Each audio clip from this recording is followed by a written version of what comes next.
मतलब ये है मतलब फर्स्ट क्वेश्चन है, एक समतल दर्पण द्वारा परिवर्तित प्रकाश एक वास्तविक प्रतिबिंब का रूप ले सकता है। आंसर है किसी भी परिस्थिति में नहीं। यदि एक समतल दर्पण है तो उसके द्वारा परिवर्तित प्रकाश एक वास्तविक प्रतिबिंब कभी भी नहीं ले सकता। समतल दर्पण द्वारा बना हुआ प्रतिबिंब वस्तु के बराबर, दर्पण से उतना ही पीछे, पार्श्व परावर्तित, सीधा और आभासी बनता है। इसके द्वारा बना प्रतिबिंब कभी भी वास्तविक नहीं होता है। आभासी प्रतिबिंब को पर्दे पर नहीं प्राप्त किया जा सकता है। तो देखिए, समतल दर्पण जो होता है वो आभासी प्रतिबिंब देता है, वह वास्तविक प्रतिबिंब कभी भी नहीं देता। नेक्स्ट क्वेश्चन है, समतल दर्पण द्वारा बना प्रतिबिंब कैसा होता है? तो मैंने अभी आपको बताया है कि समतल दर्पण द्वारा बना प्रतिबिंब जो होता है वह आभासी होता है। और समतल दर्पण द्वारा प्रतिबिंब आभासी होता है और समतल दर्पण के द्वारा बनाए गए प्रतिबिंब के मुख्य लक्षण हम देखते हैं कि इसके प्रतिबिंब के कैसे कैसे लक्षण होते हैं। इसका जो प्रतिबिंब होता है ये काल्पनिक होता है या आभासी होता है। दूसरी बात, इसके द्वारा जो प्रतिबिंब बनता है वह सीधा होता है। तीसरी बात है, इसके द्वारा जो प्रतिबिंब बनता है वह वस्तु के ही आकार का होता है। वस्तु एवं प्रतिबिंब का दर्पण से दूरी जो होती है वो बराबर होती है। जैसे मान लो यहाँ पर दर्पण लगी हुई है और यहाँ पर वस्तु है, तो इसका प्रतिबिंब मान लो यहाँ पर ये 5 मीटर की दूरी पर है, तो यहाँ भी उसका प्रतिबिंब 5 मीटर की दूरी पर ही बनेगा। और इसका जो प्रतिबिंब होता है वो पार्श्व और उल्टा होता है। पार्श्व उल्टा मतलब जो राइट है वो लेफ्ट दिखाई देगा और जो लेफ्ट है वो राइट दिखाई देगा। जैसे एग्जाम्पल के लिए आप लोग ले सकते हैं, हम लोग घरों में फेस देखने के लिए जिस मिरर का उपयोग करते हैं वो क्या होता है? समतल दर्पण होता है। नेक्स्ट क्वेश्चन है, दर्पण बनाने में निम्नलिखित में से किसे उपयोग में लाया जाता है? तो जो हम दर्पण बनाते हैं उसमें पीछे की तरफ क्या की जाती है? कोटिंग की जाती है। तो वह किसका रहता है? सिल्वर नाइट्रेट का रहता है। ठीक है, प्रारंभ में सिल्वर नाइट्रेट का प्रयोग दर्पण के निर्माण में होता था, लेकिन दर्पण बनाने में सिल्वर नाइट्रेट का उपयोग होता है। तो ये सब चीज़ें इसका यूज में आता है। नेक्स्ट है, दंत चिकित्सक दांत देखने के लिए मोटे अवतल दर्पण का प्रयोग करते हैं। यदि 3 सेंटीमीटर फोकल लंबाई का एक दर्पण दांत से 2 सेंटीमीटर की दूरी पर रखा गया है तो जो प्रतिबिंब का आवर्धन होगा वह कितना होगा? तो प्रतिबिंब के आवर्धन का जो फॉर्मूला होता है वह होता है m, ये हम लोग आवर्धन से डिनोट करते हैं m को, इक्वल टू प्रतिबिंब की दूरी डिवाइड बाय वस्तु की दूरी। तो जो प्रतिबिंब की दूरी रहती है वो क्या हो, हम लोग ये फॉर्मूले में नेगेटिव रहता है, तो प्रतिबिंब की दूरी हम लोगों को निकालना पड़ेगा। फॉर्मूले से आप लोग प्रतिबिंब की दूरी निकालेंगे, वह आएगी 6 और जो वस्तु की दूरी है वह है 2, तो 2 से डिवाइड करेंगे तो 3 आएगा। तो जो आवर्धन है इसकी वैल्यू कितनी आ गई? 3 आ गई। और आप लोग देखिए, जो वस्तु से दूरी निकालेंगे, वस्तु से दूरी दी हुई है, प्रतिबिंब से दूरी निकालेंगे, उसका फॉर्मूला होता है 1/v plus 1/e equal to 1/f। Focal दूरी दी हुई है 3 रख दीजिएगा, वस्तु से दूरी दी हुई है u 2 रख दीजिएगा उसको, तो आप लोगों को v निकल जाएगी प्रतिबिंब से दूरी। तो आप लोग प्रतिबिंब से दूरी जो भी आएगी उसको ऊपर रखेंगे और वस्तु से दूरी दी हुई है उसको नीचे रखेंगे। ठीक, आगे बढ़ते हैं। नेक्स्ट क्वेश्चन है, एक समतल दर्पण पर आपात किरण 60 डिग्री का कोण बनाती है तो परावर्तन कोण क्या होगा? तो कोई समतल दर्पण है जिस पर जो आपतित किरण है वह आपतन कोण बनाती है 60 डिग्री का, तो परावर्तन कोण का मान आपको बताना है। तो देखिए यहाँ पर इसका डायग्राम कैसे बनता है, ये है समतल दर्पण, ये हो गया अभिलंब और यहाँ से आती है ये हो गई आपतित किरण। तो आपतित किरण और अभिलंब के बीच की दूरी जो होती है वह होती है अपवर्तित, ये होती है परावर्तन। तो परावर्तन कोण का मान हमको बताना है यहाँ पर। तो देखिए, एक समतल दर्पण पर आपाती किरण 60 डिग्री का बनता है, तो आपाती किरण की जो डिग्री होती है वो यहाँ से दी हुई है 60 डिग्री। तो ये देखिए अभिलंब जो होता है 90 डिग्री तक होता है, तो ये क्या हो जाएगा? 30 डिग्री हो जाएगा। तो 60 प्लस 30 कितनी हो गई, 90 हो गई। तो ये जितना कोण रहता है उतना ही सेम यहाँ पर रहता है, तो ये क्या हो जाएगा, 30 डिग्री हो गया। तो परावर्तन कोण का मान कितना है हमारा, 30 डिग्री आ गया यहाँ पर। नेक्स्ट क्वेश्चन है, चित्र में दो समतल दर्पण AO और OB है। प्रकाश की किरण XY दर्पण OB के बिंदु Y पर आपतित होती है। दर्पण AO से परावर्तित होने के बाद किरण XY की दिशा क्या होगी। तो यहाँ पर डायग्राम इस तरीके से है, यह है AO और V, यहाँ पर दिया हुआ है YX, ये किरण है YX। तो देखिए यहाँ पर जो इसका बनेगा वो प्रतिबिंब यहाँ पर इस तरीके से बनेगा। तो क्या बनेगा, XY की दिशा दर्पण AO से परावर्तित होने पर, दर्पण AO ये वाला है, इससे परावर्तित होने पर जो XY किरण की दिशा होगी वो क्या होगी, पहले वाली जो XY है उसी के समांतर होगी। तो ऑप्शन नंबर बी हमारा सही हो जाएगा, यह विपरीत दिशा में XY के ही समांतर होगी। ये इसकी विपरीत दिशा है और विपरीत दिशा में क्या हो जाएगी, XY दोनों ही एक दूसरे के समांतर होंगे। नेक्स्ट क्वेश्चन है, किसी दर्पण के सामने 3 सेंटीमीटर की दूरी पर वस्तु है, उसी दर्पण के सामने प्रतिबिंब जो है वो 12 सेंटीमीटर की दूरी पर स्थित है। तो मैंने आपको बताया था कि आवर्धन का जो फॉर्मूला होता है वो क्या होता है, प्रतिबिंब की दूरी जो होती है वह डिवाइड बाय वस्तु की दूरी होती है। तो प्रतिबिंब की दूरी कितनी है, 12 है, तो माइनस रहता है फॉर्मूले में -12, और डिवाइड बाय वस्तु से दूरी कितनी है, तो यह है 3। तो फॉर्मूला में इसमें पुट करेंगे तो हमारी आंसर क्या जाएगी, -4। ऑप्शन नंबर ए हमारा आंसर है। नेक्स्ट क्वेश्चन है, समुद्र में जल का रंग नीला दिखता है, यह निम्न के कारण होता है। तो जल के अणुओं द्वारा नीले प्रकाश का क्या किया जाता है, प्रकीर्णन किया जाता है, जिसके कारण जल, समुद्र में जो जल होता है वह हमें किस कलर का दिखाई देता है, नीले रंग का दिखाई देता है। एक्सप्लेनेशन देखते हैं कि जब प्रकाश अणुओं, परमाणुओं और छोटे छोटे कणों पर आपतित होता है तो उसका विभिन्न दिशाओं में क्या हो जाता है, प्रकीर्णन होता है। जैसे वायुमंडल में विभिन्न गैस के अणु, परमाणु व धूल के छोटे छोटे कण विद्यमान रहते हैं, अतः जब सूर्य के प्रकाश जो 7 रंग होते हैं इसमें इसी का बना हुआ होता है तो वायुमंडल से गुजरता है तो वह वायुमंडल में उपस्थित कणों द्वारा विभिन्न दिशाओं में क्या हो जाती हैं, फैल जाती है। तो इसे ही प्रकाश का प्रकीर्णन कहा जाता है। प्रकीर्णन के कारण ही हमें आकाश का रंग जो है वह क्या दिखाई देता है, नीला दिखाई देता है। समुद्र का जो जल होता है वह भी हमें क्या दिखाई देता है, नीला दिखाई देता है। नेक्स्ट क्वेश्चन है, सूर्य की किरणों की तीव्रता मापने वाले उपकरण को क्या कहते हैं। तो सूर्य की जो किरणें होती है इनकी तीव्रता को मापने के लिए हम लोग एक्टियोमीटर का उपयोग करते हैं। एक्टियोमीटर तापमान को मापने की इकाई होती है। कोई भी वस्तु जो दूर में स्थित रहती है उसकी तापमान को मापने के लिए हम लोग एक्टियोमीटर का उपयोग करते हैं। नेक्स्ट क्वेश्चन है, कैमरे में किस प्रकार का लेंस उपयोग में किया जाता है। तो जो कैमरा होता है उसमें उत्तल लेंस उपयोग में लाया जाता है। नेक्स्ट क्वेश्चन है, निम्न में से कौन मैग्नीफाइंग ग्लास की भांति प्रयुक्त होती है। तो इसमें से कौन सी चीज़ का उपयोग मैग्नीफाइंग ग्लास के रूप में करते हैं। तो आंसर हो जाएगा ऑप्शन नंबर सी, अभिसारी लेंस।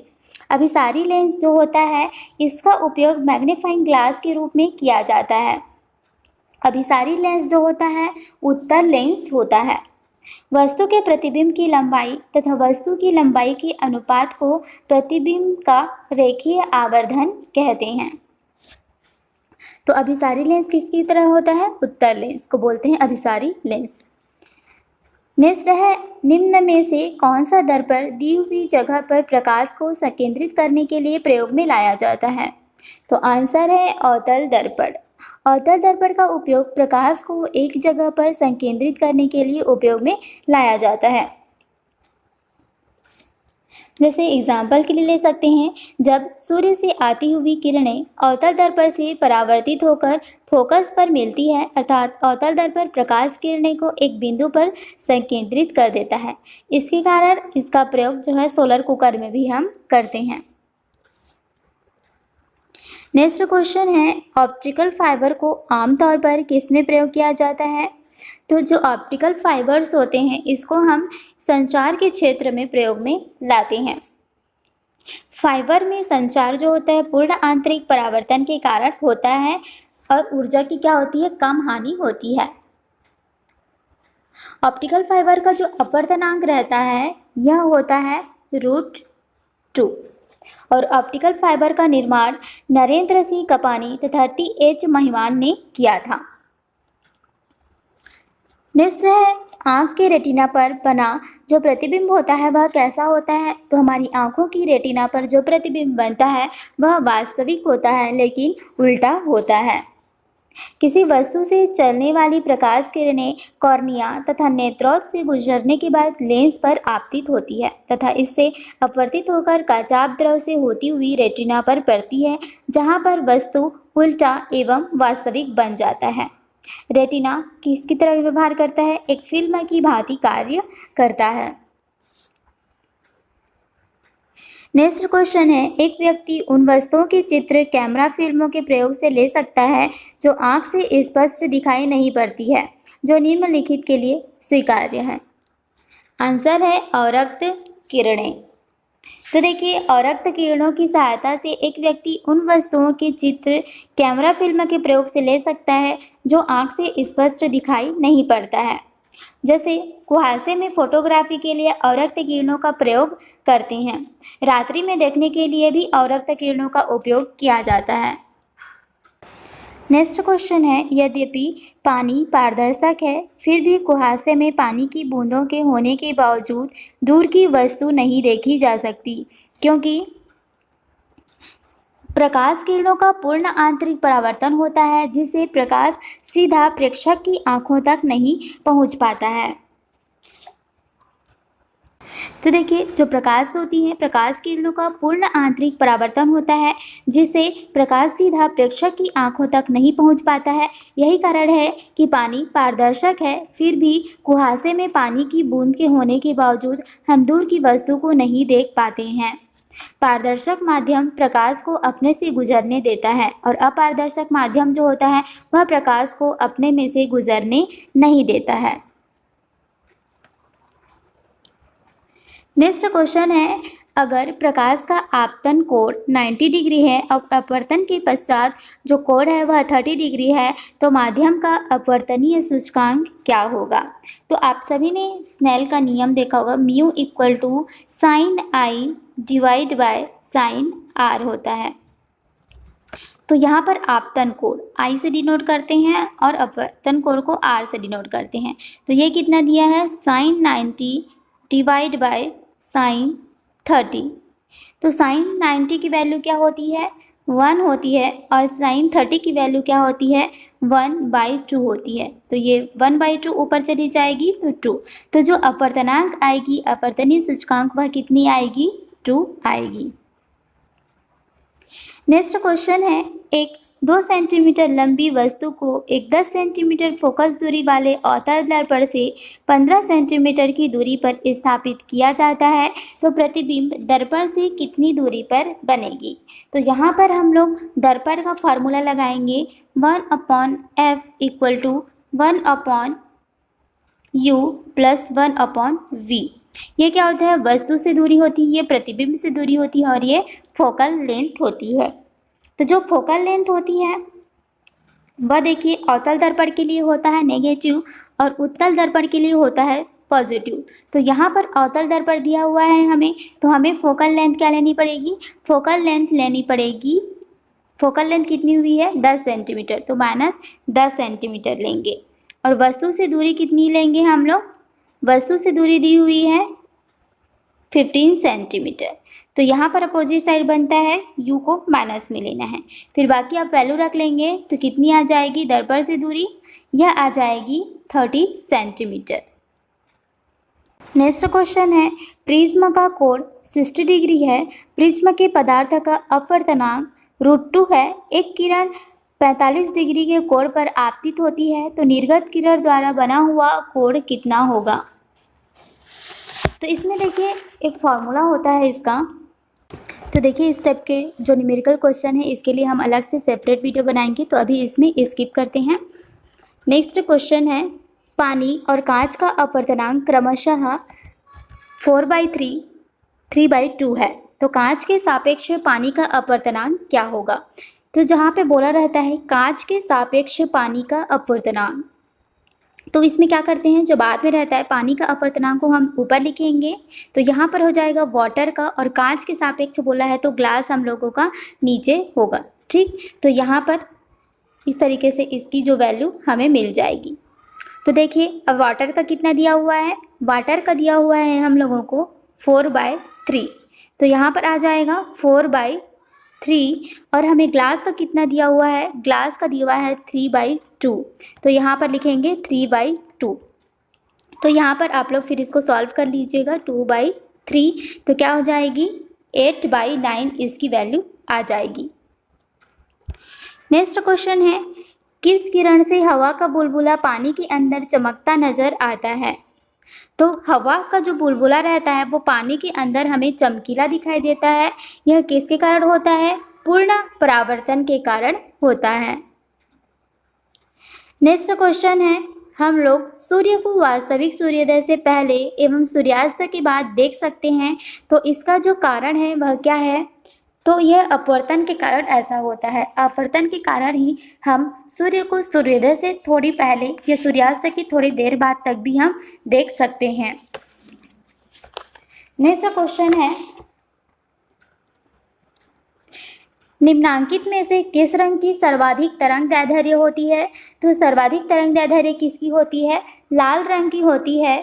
और कम तरंगदैर्ध्य सबसे किसकी होती है? बैंगनी की होती है। लेकिन लाल रंग का जो विचलन होता है वह सबसे कम होता है, और बैंगनी रंग का जो विचलन होता है वह सबसे अधिक होता है।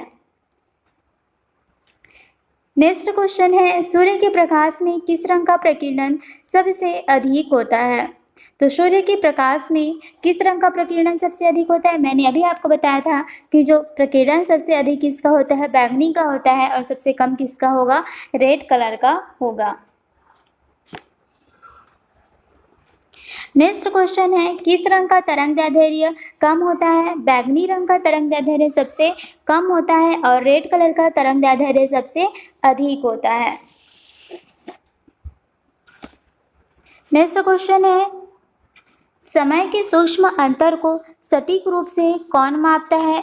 तो जो क्वार्ट्ज क्लॉक होता है ये समय के सबसे कम अंतर को भी सटीक रूप से माप कर सकता है।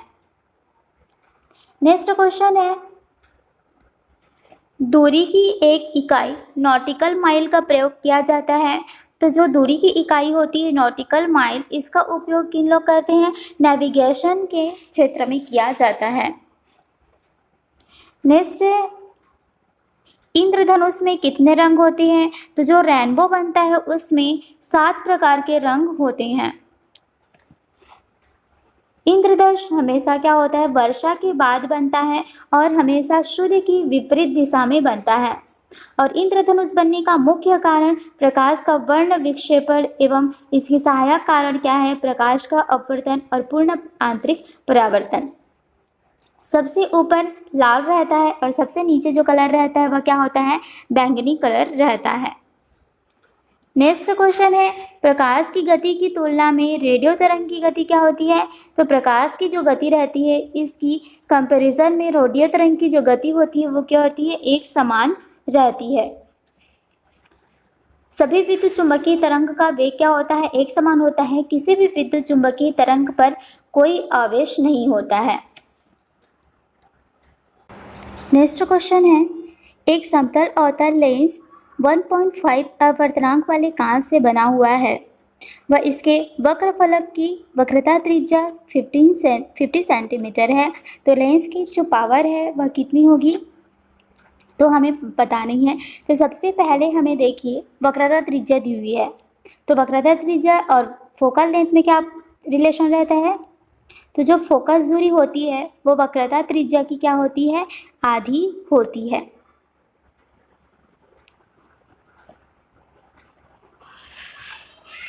और देखिए जो P की डायप्टर की लेंस की जो पावर होती है उसकी फॉर्मूला हम देखते हैं, P = 1/f। तो ये क्या होती है? जब मीटर में रहती है तब होती है, लेकिन power equal to 100 upon f क्या रहती है, जब सेंटीमीटर में फोकल लेंथ दी हुई है तब। तो हमारी जो फोकल लेंथ होगी वह कितनी हो जाएगी, P इक्वल टू 100। तो जो फोकल लेंथ होती है वो त्रिज्या की आधी होती है, मतलब 50 डिवाइड बाय 2 25। तो हम लोग यहाँ पर डालेंगे 25 में हम लोग करेंगे तो पावर कितनी आ जाएगी, 4। तो हमारा आंसर जो होगा वह क्या आ जाएगा, 4 डायप्टर। आंसर क्या हो जाएगा, 4 डायप्टर आएगा। यहाँ पर रॉन्ग दिया हुआ है, आप लोग सही कर लीजिएगा। और मैंने जो फॉर्मूला बताया वह याद रखेंगे, P equal to 1 upon f, ये क्या होता है मीटर में, और अगर सेंटीमीटर में दिया रहेगा वैल्यू तो 100 अपॉन एफ होगा। आगे बढ़ते हैं, पीली रोशनी में एक गहरी नीली वस्तु कैसी दिखाई देगी। तो जो पीली रोशनी रहेगी उसमें आप नीली वस्तु को लेकर के जाएंगे तो वह वस्तु आपको क्या दिखाई देगी, काली दिखाई देगी। इसका कॉन्सेप्ट मैंने पहले बहुत बार बता चुका है, तो फिर से देख लेते हैं। जो गहरी नीली वस्तु है, तो आप नीली वस्तु को सफ़ेद रोशनी में लेकर के जाएंगे तो क्या दिखाई देगी, नीली दिखाई देगी। लेकिन आप गहरी नीली वस्तु को गहरी नीली रंग में दिखाई लेके जाएंगे तो वह भी गहरी नीली दिखाई देगी। लेकिन इन दोनों के अलावा आप किसी भी रोशनी में लेकर के जाएं वह वस्तु आपको काली दिखाई देगी। आप ले लेते हैं एग्जाम्पल के लिए रेड रोज़ ले लेते हैं। रेड रोज़ को आप वाइट कलर में लेकर के जाओगे तो ये रेड कलर की ही दिखाई देगी, और रेड कलर में लेके जाएंगे तो भी रेड ही दिखाई देगी। लेकिन रेड के अलावा किसी भी कलर में लेकर के जाएंगे तो वह क्या दिखाई देगी, काली दिखाई देगी। तो कोई भी रंग को आप वह जिस रंग में है उसी रंग में लेकर के जाएंगे तभी वो एक्चुअल कलर दिखाई देगी, और एक वाइट कलर में एक्चुअल कलर दिखाई देगी। इसके अलावा किसी भी कलर में लेकर के जाएंगे तो वह सब कहाँ दिखाई देगी, काली दिखाई देगी। नेक्स्ट क्वेश्चन है, फोटोग्राफी में उपयोग किया गया प्रकाश संवेदी यौगिक है सिल्वर ब्रोमाइड। सिल्वर ब्रोमाइड का उपयोग किया जाता है फोटोग्राफी में। फिल्म पर प्रकाश पड़ने से सिल्वर ब्रोमाइड सिल्वर आयरन में बदल जाता है। अब फिल्म को अंधेरे कमरे में ले जाकर एक विशेष प्रकार के घोल में डाल देते हैं, जिससे प्रतिबिंब क्या हो जाता है, चमकने लगता है। अब इसे जल से धोकर हाइपोविडियन के जलीय घोल में डाल दिया जाता है, जिससे फिल्म पारदर्शी हो जाती है। इसे नेगेटिव कहते हैं। तो ठीक है, इसका उपयोग हो गया। और जो सिल्वर क्लोराइड रहता है, सिल्वर क्लोराइड का हम लोग उपयोग कहाँ पर करते हैं, धूप के चश्मे में उपयोग किया जाता है। और अभी हमसे फोटोग्राफी में पूछा है तो हम क्या बताएंगे, सिल्वर ब्रोमाइड। आगे बढ़ते हैं, नेक्स्ट क्वेश्चन है, फोटोग्राफी में उपयोगी हाइपो रासायनिक रूप क्या है। तो फोटोग्राफी में जो हाइपो यूज़ किया जाता है उसका नाम क्या है, सोडियम थायोसल्फेट। इसका जो फॉर्मूला होता है वह है Na2S2O3.H2O। तो वाटर के 5 अणु होते हैं और Na2S2O3 इसका फॉर्मूला है। आगे बढ़ते हैं, नेक्स्ट क्वेश्चन है, निम्नलिखित में से कौन सा कथन सही है। तो इनमें से कौन सा कथन सही है, आंसर हो जाएगा आपका ऑप्शन नंबर डी 1 and 2। तो 1 and 2 दोनों क्या है, सही है। 1 में दिया हुआ है अवतल दर्पण कभी भी सीधा वास्तविक प्रतिबिंब नहीं बनाता। तो बिल्कुल सही है, जो अवतल दर्पण होता है वो कभी भी सीधा और वास्तविक प्रतिबिंब नहीं बनाता है, वह सीधा आभासी उल्टा वास्तविक प्रतिबिंब बनाता है। नेक्स्ट है, उत्तल दर्पण कभी सीधा वास्तविक प्रतिबिंब नहीं बनाता। तो देखिए, उत्तल दर्पण सीधा वास्तविक प्रतिबिंब नहीं बनाता है, यह कैसा बनाता है, यह आभासी और सीधा प्रतिबिंब बनाता है। तो ये दोनों सही हैं। नेक्स्ट क्वेश्चन है, डैश से होकर गुजरने पर प्रकाश की गति धीमी हो जाती है। तो जो प्रकाश की गति होती है वह ठोस में, फिर द्रव में, फिर गैस में कैसा रिलेशन रहता है ये देखते हैं।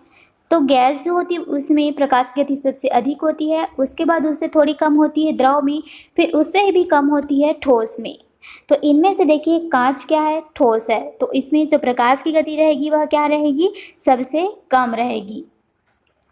आगे बढ़ते हैं, नेक्स्ट क्वेश्चन है, पराबैंगनी किरणों को कौन अवशोषित करता है? तो जो पराबैंगनी किरणें रहती हैं सूर्य से आती है, उसको हमारी जो ओजोन परत है समताप मंडल में, ये क्या कर लेती है? अवशोषित कर लेती है और पराबैंगनी किरणें हमारी पृथ्वी तक नहीं पहुंच पाती। पराबैंगनी किरणें क्या करती है? त्वचा का कैंसर जो है वह उत्पन्न होता है इससे।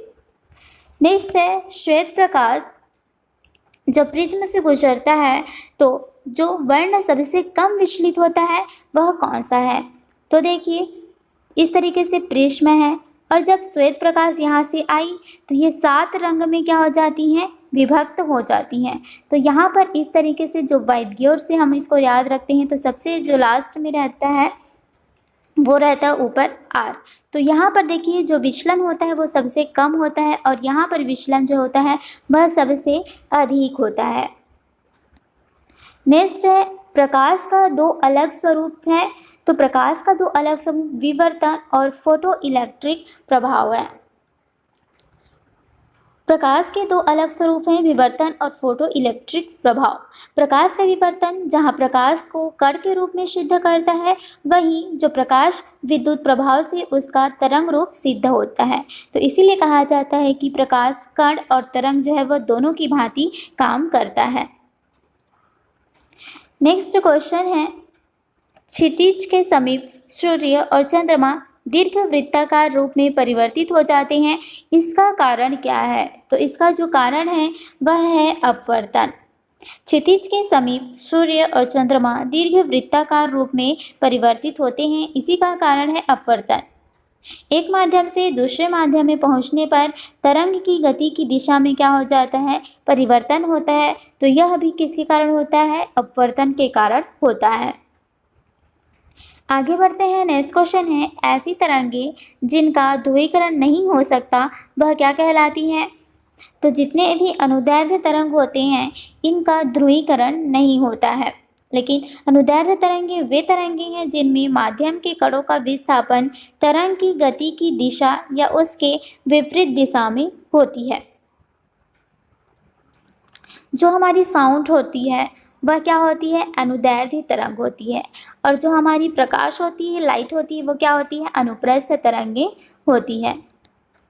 नेक्स्ट है प्रकाश निर्वात में भी चलता है क्योंकि प्रकाश संबंधित है चुंबकीय क्षेत्र से। तो हम जानते हैं कि जो साउंड होती है, साउंड को ट्रैवल करने के लिए कोई ना कोई मीडियम की आवश्यकता ज़रूर होती है, लेकिन जो प्रकाश होती है, लाइट होती है, इसको चलने के लिए किसी भी मीडियम की आवश्यकता नहीं होती, वह निर्वात में भी ट्रैवल कर सकती है। ठीक है, और निर्वात में इसकी जो स्पीड होती है वह कितनी होती है?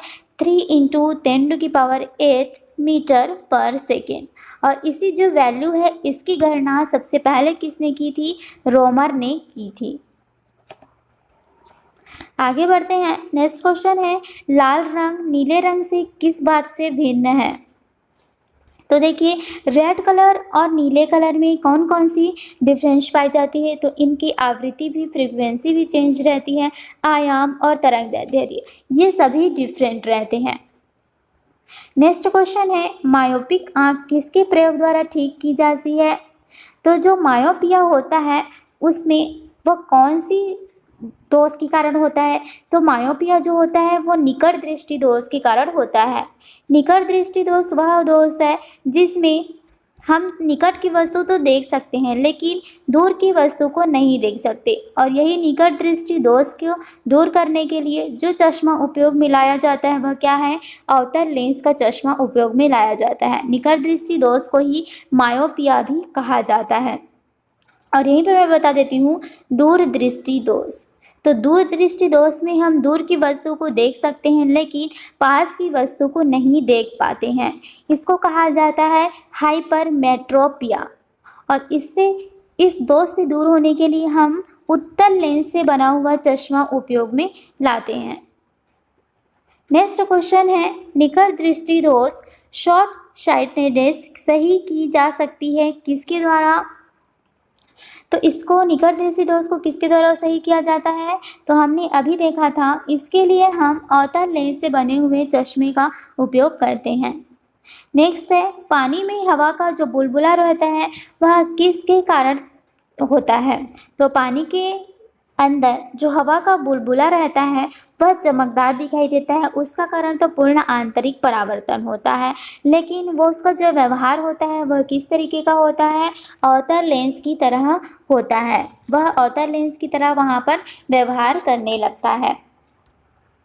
अब देखिए, अगर हम ऐसे लेंस को द्रव में डुबाते हैं जिसका अपवर्तनांक लेंस की अपवर्तनांक से कम होता है तो लेंस की प्रकृति में कोई भी परिवर्तन नहीं होता है, लेकिन हम लेंस का अपवर्तनांक द्रव के अपवर्तनांक से कम होता है तो लेंस की प्रकृति वहाँ पर क्या हो जाती है, बदल जाती है। नेक्स्ट क्वेश्चन है सूर्य से पृथ्वी तक पहुँचने में सूर्य प्रकाश को कितना समय लगता है। तो सूर्य से पृथ्वी तक प्रकाश को पहुंचने में लगभग 8 मिनट का समय लगता है। 8 मिनट 20 सेकेंड इस तरीके से भी ऑप्शन में रहता है, तो ऑप्शन के हिसाब से लगाएंगे लगभग 8 मिनट का समय लगता है। और सूर्य से पृथ्वी के बीच की दूरी को खगोलीय दूरी में हम मापते हैं। और जो सन रहता है उसकी सरफेस का जो टेम्परेचर रहता है वो 6000 डिग्री सेल्सियस रहता है। नेक्स्ट क्वेश्चन है निम्नलिखित में से कौन सा रंग दिया को अधिकतम दर्शनीयता देता है। तो जो पीला कलर होता है वह सबसे अधिक प्रकाश देता है। तो देखिए, पीला एक रंग है जो कि मानवीय आंख के शंकुओं में लंबे एवं मध्यम दोनों तरंगदैर्ध्य वालों को प्रभावित करता है। यह वह वर्ण है जिसमें लाल एवं हरा वर्ण बाहुल्य में एवं नीला वर्ण न्यूनतम होता है। और नेत्र की संवेदनशीलता सबसे अधिक हमारी किस कलर के लिए होती है, वह होती है ग्रीन कलर के लिए। नेक्स्ट क्वेश्चन है छोटे रंगीन टुकड़ों में बनने वाले आश्चर्यजनक आकारों को देखने के लिए उपयोग में लाया जाने वाला यंत्र कौन सा है। तो आंसर हो जाएगा कैलिडोस्कोप। कैलिडोस्कोप से छोटे रंगीन टुकड़ों से बनने वाले आश्चर्यजनित आकारों को देखने के लिए उपयोग में हम लाते हैं। और जो यहाँ पर दिया हुआ है एपिडियोस्कोप, इसका उपयोग किसके लिए किया जाता है, चित्रों को पर्दों पर प्रक्षेपण या प्रोजेक्शन करने के लिए उपयोग में लाया जाता है। और यहाँ पर दिया हुआ है माइक्रोस्कोप, यह छोटी वस्तुओं को बड़ा करके देखने में उपयोग में हम लाते हैं। जो वस्तु को हम नॉर्मल आंखों से नहीं देख सकते उन्हें इसकी सहायता से देखा जाता है। नेक्स्ट क्वेश्चन है यहाँ पर एक व्यक्ति अपनी आंख से 60 सेंटीमीटर से कम दूरी पर रखी वस्तु को स्पष्ट नहीं देख पाते, इस दोष के निवारण के लिए उसे कितनी क्षमता के लेंस का प्रयोग करना चाहिए। तो इसके लिए लेंस की क्षमता पूछिए, तो लेंस की क्षमता का जो फार्मूला होता है वह होता है 1/f। तो आप लोग यहाँ पर किसका उपयोग में लाएंगे, लेंस का। तो यहाँ पर लेंस का फॉर्मूला लगाएंगे 1/f equal to 1/u minus 1/v minus 1/u।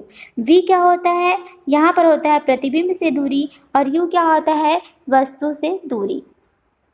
तो देखिए, यहाँ पर आप लोग फॉर्मूला लगाकर क्या निकाल लेंगे, f निकाल लेंगे, और इस f को यहाँ पर क्या करेंगे, पुट करेंगे। तो हमें क्या हो जाएगी, लेंस की जो क्षमता है, लेंस की पावर है, वह हमें मिल जाएगी। तो आप सब लोग इसको सॉल्व कर लीजिएगा, हम अभी आगे बढ़ते हैं। नेक्स्ट है ल्यूमेन किसका मात्रक है। तो जो ज्योति फ्लक्स का मात्रक होता है ल्यूमेन। और ये हमारी जो एसआई यूनिट है 7 एसआई यूनिट है, मूल इकाई है, उसमें से एक है ल्यूमेन। नेक्स्ट है अपारदर्शी वस्तु का रंग इनमें से रंग के किस अवस्था के कारण होता है। तो जो अपारदर्शी वस्तु का रंग होता है वह इनमें से किस रंग के कारण होता है। तो आंसर हो जाएगा ऑप्शन नंबर बी, परावर्तन। अपारदर्शी वस्तु वह वस्तु है जो अपने से होकर प्रकाश को जाने नहीं देता है। जैसे एग्जाम्पल के लिए देखते हैं दीवार, लकड़ी या पुस्तक, इनमें से जो लाइट होती है वह आर पार नहीं जाती है, इसी को कहा जाता है अपारदर्शी वस्तु। और अपारदर्शी वस्तु का रंग किसके कारण होता है, परावर्तन के कारण ही दिखाई देता है। नेक्स्ट है जी, देखिए 2 बार रिपीट हो गया, आगे बढ़ते हैं। नेक्स्ट है मायोपिया से होता है। तो मैंने आपको बताया था कि मायोपिया किसके कारण होता है, मायोपिया जो होता है वो निकट दृष्टि दोष के कारण होता है, और निकट दृष्टि दोष में हम निकट की वस्तु को तो देख पा सकते हैं लेकिन दूर की वस्तु को हम नहीं देख सकते। तो दूर की वस्तु को हम नहीं देख सकते, ये इसका आंसर हो जाएगा। नेक्स्ट है दृष्टि का हाइपरमेट्रोपिया, जिसको दूरदृष्टि दोष कहते हैं, किसके प्रयोग से ठीक किया जाता है? तो दूरदृष्टि दोष में उत्तल लेंस कॉन्वेक्स लेंस का प्रयोग किया जाता है। नेक्स्ट क्वेश्चन है पर्दे पर प्रदर्शित पिक्सल की संख्या जानी जाती है पर्दे की अवलोकन के आकार के रूप में। तो जो पर्दे होते हैं इसकी पिक्सल की जो संख्या होती है वो पर्दे की अवलोकन आकार के रूप में होती है। पिक्सल किसी चित्र की सबसे छोटी इकाई होती है। कितना भी जटिल चित्र या फोटो हो, इसका एक एक पिक्सलों के समूह से ही बना होता है। अब देखिए पिक्सल हम लोग इस तरीके से लिखते हैं पिक्सल। तो इसमें जो पिक्स होता है इसका मतलब होता है पिक्चर और EL का मतलब होता है एलिमेंट। नेक्स्ट क्वेश्चन है 1.5 मीटर लंबे व्यक्ति को अपने संपूर्ण प्रतिबिंब देखने के लिए आवश्यक दर्पण की न्यूनतम लंबाई कितनी होगी? तो देखिए किसी भी व्यक्ति को अपनी पूरी लंबाई अगर मिरर में देखनी है तो उसकी जितनी लंबाई होती है उसकी आधी लंबाई की उसको दर्पण की आवश्यकता होती है। तो 1.5 का हाफ कितना हो जाएगा? 0.75। तो उसे कितनी मीटर? 0.75 मीटर मिरर की आवश्यकता होगी। देखिए वस्तु का संपूर्ण प्रतिबिंब देखने के लिए दर्पण का आकार वस्तु के आकार की आधी होनी चाहिए, यानी कि वस्तु यानी कि आदमी की जितनी लंबाई है उससे आधी वह मिरर देखेगा तो अपनी पूरी लंबाई को देख सकता है। जो समतल दर्पण होता है वह वस्तु का सीधा, आभासी और वस्तु के बराबर तथा दर्पण के उतना ही पीछे प्रतिबिंब का निर्माण करता है जितना सामने वस्तु रखी गई होती है। आगे बढ़ते हैं। नेक्स्ट क्वेश्चन है इलेक्ट्रॉनिक लैंप का आविष्कार किसने किया था? तो इलेक्ट्रिक लैंप है इसका आविष्कार किया था एमी अगार्ड ने। लाइट बल्ब का आविष्कार किया था थॉमस एडिसन ने, और ट्यूब लाइट है इसकी आविष्कार की थी पीटर कूपर हैविट ने। CFL का फुल फॉर्म क्या होता है? कॉम्पैक्ट फ्लोरोसेंट लैंप, इसका आविष्कार किया था एडवर्ड E हैमर ने। और LED है लाइट एमिटिंग डायोड, इसका आविष्कार किया था हॉलयंग ने किया था। तो इन सब के बारे में हमें जानकारी मिल गई। आगे बढ़ते हैं। लाल और पीकॉक ब्लू को मिला देने से कौन सा रंग बनेगा? तो अगर आप लाल और पीकॉक ब्लू को मिला देते हैं तब कौन सी कलर बनेगी? वाइट कलर बनेगी। तो ये डायग्राम मैं हमेशा आपको बताती हूँ। जैसे एक ट्रायंगल आप बना लेंगे, यहाँ पर रेड ब्लू ग्रीन, लाल हरा नीला हो गया। फिर उसके बाद इस तरीके से बनाएंगे रेड ग्रीन और ब्लू। यहाँ पर होता है येलो कलर, यहाँ पर होता है मैजेंडा और यहाँ पर होता है सियान कलर, या फिर इसी को बोलते हैं पीकॉक ब्लू कलर। तो आप अगर रेड और पीकॉक ब्लू को मिला देंगे यहाँ से तो यहाँ पर क्या बनेगा? वाइट कलर बनेगा। इसी तरीके से आप ग्रीन और मैजेंडा को मिला देंगे तब भी वाइट कलर बनेगा। इसी तरीके से आप ब्लू और येलो कलर को मिलाएंगे तब भी वाइट कलर ही बनेगा। और आप यदि रेड ग्रीन और ब्लू इसको भी मिला देते हैं तब भी वाइट कलर बनती है। तो इस डायग्राम को याद रखेंगे। एक बार और मैं क्लियर बता देती हूँ। ये है रेड कलर है, ये ग्रीन कलर है और ये ब्लू कलर है। तो रेड और ग्रीन के बीच कौन सी बनती है? येलो कलर बनती है। और ग्रीन और ब्लू के बीच में बनती है सियान कलर, इसी को पीकॉक ब्लू भी बोलते हैं। और रेड और ब्लू के बीच में बनती है यह है मैजेंडा। तो इनको आपस में अगर मिलाएंगे तो भी वाइट बनेगा, इन तीनों को आपस में मिलाएंगे तो भी वाइट बनेगा, या फिर इन दोनों को मिलाइए या इन दोनों को मिलाइए या इन दोनों को मिलाइए, यहाँ पर भी वाइट कलर बनेगा। तो कॉन्सेप्ट पता चल गया। आगे बढ़ते हैं। इंद्रधनुष में किस रंग का विक्षेपण अधिक होता है? तो देखिए इंद्रधनुष में 7 कलर होते हैं। कुछ इस तरीके से इसका डायग्राम बनता है। ये 7 रंग होते हैं और यहाँ पर जो बनता है वह होता है बैंगनी, और यहाँ पर होता है ऊपर में सबसे रेड।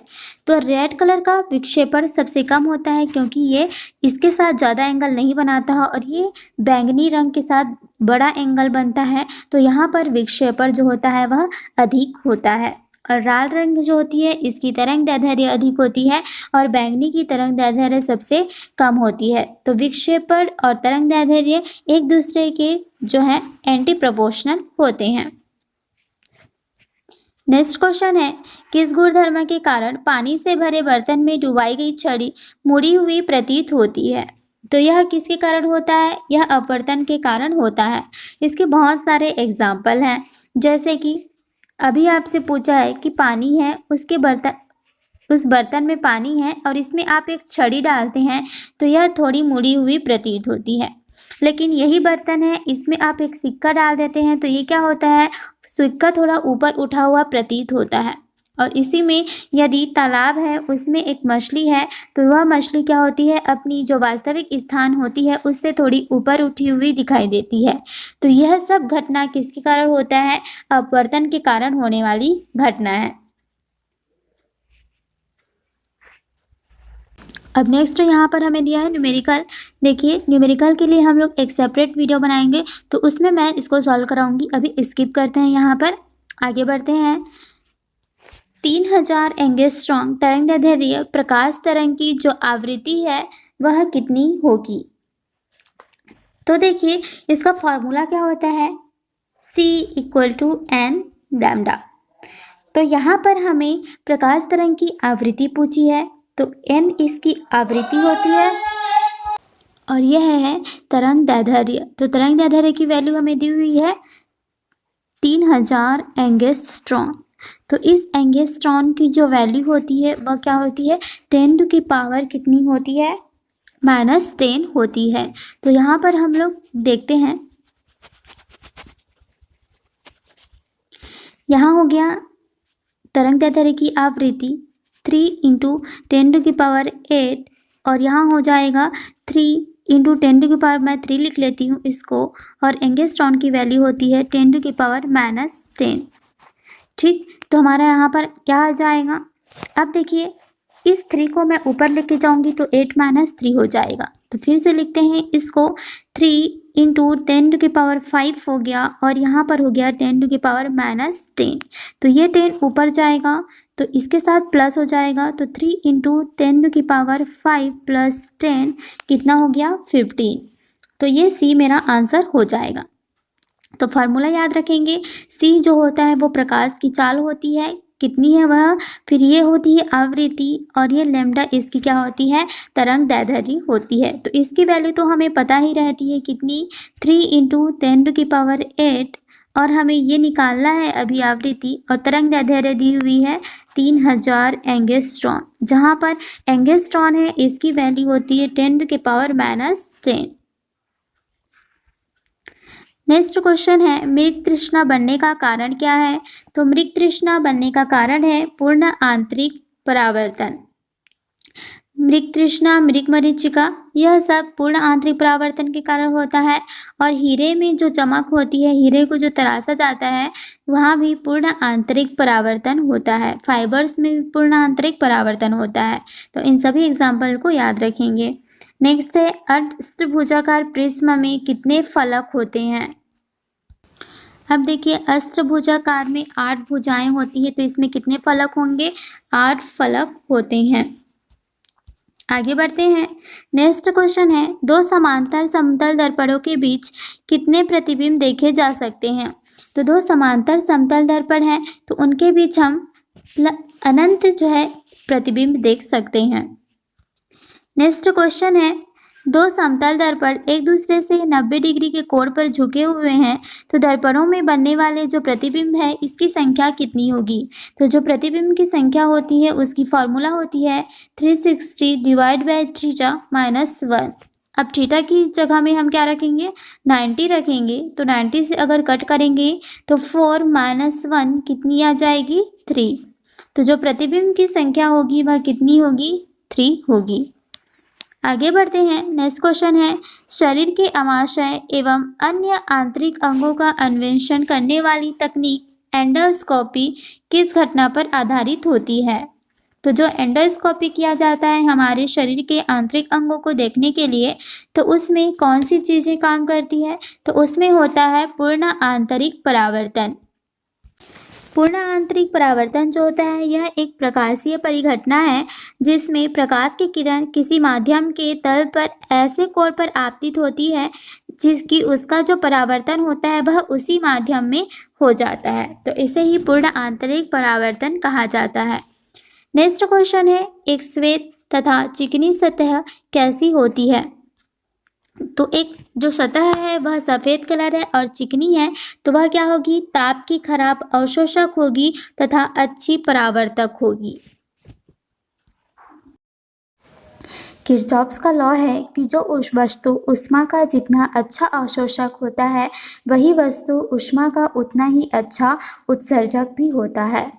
तो देखिए यहाँ पर हमें श्वेत प्रकाश के बारे में पूछा है और चिकनी सतह के बारे में, तो क्या हो जाती है? ये ऊष्मा को अवशोषित नहीं करती है, मतलब खराब अवशोषक होती है, और ये सारी रंगों को क्या कर देती है? परावर्तित कर देती है, जिसके कारण ये क्या होता है? श्वेत कलर का दिखाई देता है।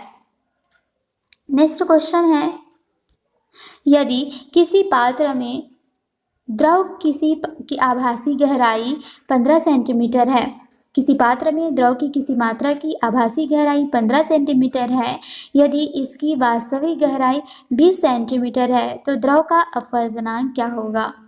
तो अपवर्तनांक इक्वल टू क्या होता है? जितनी वास्तविक गहराई होती है वह डिवाइड बाय आभासी गहराई। तो वास्तविक गहराई ऊपर होती है और जो आभासी गहराई होती है वह नीचे रहती है, तो क्या हो जाएगा? 1.33। तो आंसर क्या हो जाएगा? ऑप्शन नंबर डी, ये इसका क्या हो जाएगा? अपवर्तनांक होगा। नेक्स्ट क्वेश्चन है, फोकस आँख में किसके द्वारा सामंजस्य स्थापित करता है? तो आँख की जो पुतली होती है ये आँख में सामंजस्य की स्थापित करती है। आँख में कॉर्निया द्वारा नेत्र लेंस का सामंजस्य स्थापित किया जाता है, जिससे प्रतिबिंब कहाँ पर बनता है? हमारे रेटिना पर बनता है। कॉर्निया के द्वारा नेत्र में प्रकाश प्रवेश करता है तथा इसका अपवर्तनांक जो होता है वह सर्वाधिक होता है।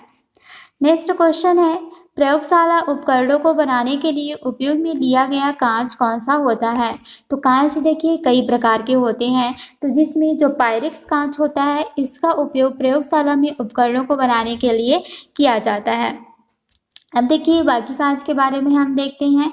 एक कांच होता है फ्लिंट, तो इस फ्लिंट कांच का उपयोग कैमरा और दूरबीन के लेंस बनाने में किया जाता है। दूसरा होता है क्राउन कांच, तो जो क्राउन कांच होता है इसका उपयोग नेत्र दोष को दूर करने वाले चश्मों में एवं सिलिका में उपयोग में लाया जाता है।